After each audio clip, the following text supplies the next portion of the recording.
বন্ধুরা, চৈতি সিম্পল কিচেনে সবাইকে স্বাগত। আশা করি তোমরা সবাই খুব ভালো আছো আর আমিও ভালো আছি।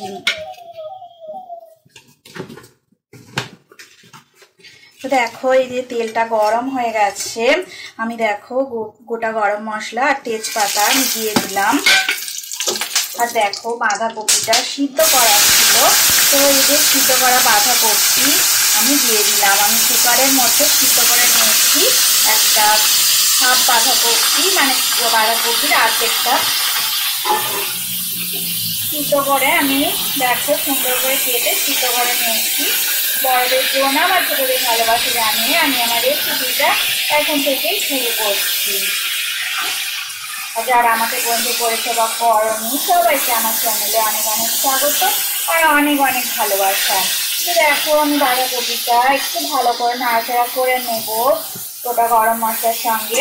তো আজকে দেখো আমি জিরে ফোড়ন দিয়ে রান্না করছি না, তো আমি দেখো রান্নাটা গোটা গরম মশলা ফোড়ন দিয়ে করছি। তো স্কিপ করো না, আশা করি তোমাদের সবার খুব ভালো লাগবে।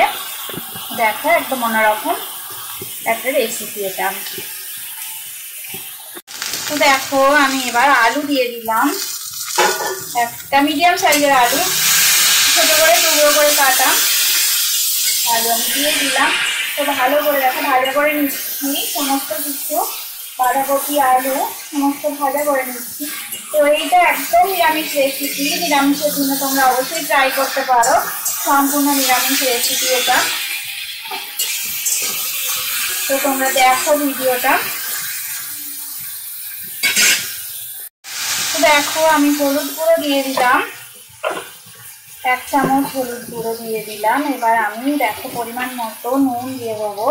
অবশ্য আমি নুন দিয়ে সিদ্ধ করেছিলাম বাঁধাকপিটা, তো তাই জন্য আমি খুব সামান্য একটু আমি নুন দিচ্ছি, খুবই অল্প পরিমাণে আমি নুন দিয়ে দিলাম। এবার অল্প আমি গরম মশলার গুঁড়ো দিয়ে দিলাম, সামান্য একটু লঙ্কার গুঁড়ো দিয়ে দিলাম। এবার দেখো আমি অল্প করে একটু চিনি দিয়ে দেবো। তো ভালো করে দেখো আমি নাড়াচাড়া করে নিচ্ছি, একদম কষিয়ে নেব। আর একটু আদা বাটা আমি এবার দেবো, আদা বাটা দেখো আমি 1 চামচ আদা বাটা দিয়ে দিলাম।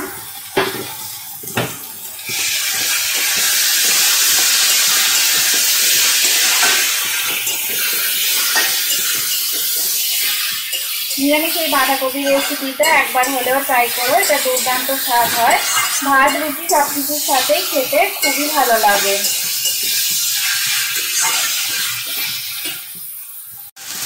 দেখো আমি একটা কাঁচা লঙ্কা দিয়ে দিলাম আর কিছু টমেটো, অল্প করে আমি টমেটো দিয়ে দিলাম। তো ফ্লেমটা আমি মিডিয়াম ফ্লেমে রেখেই রান্নাটা করছি।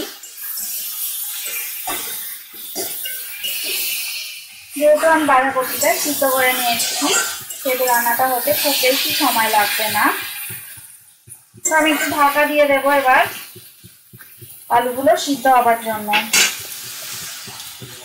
দেখো আমি ঢাকাটা খুলে নিয়েছি, তো রেসিপিটা আমার একদম রেডি হয়ে গেছে। দেখো নিরামিষ রেসিপি। এবার আমি একটু সামান্য ঘি দিয়ে দেবো, জলটা তো বেশ ভালোই শুকিয়ে গেছে। অল্প একটু দেখো আমি 1/2 চামচের মতো ঘি দিয়ে দিলাম।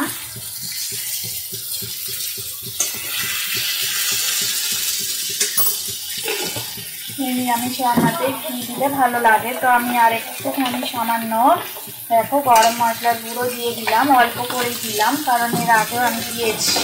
তো একদম রেসিপিটা আমার একদম রেডি হয়ে গেছে। আমি দেখো গ্যাসের ফ্লেমটা আবার অফ করে দেবো।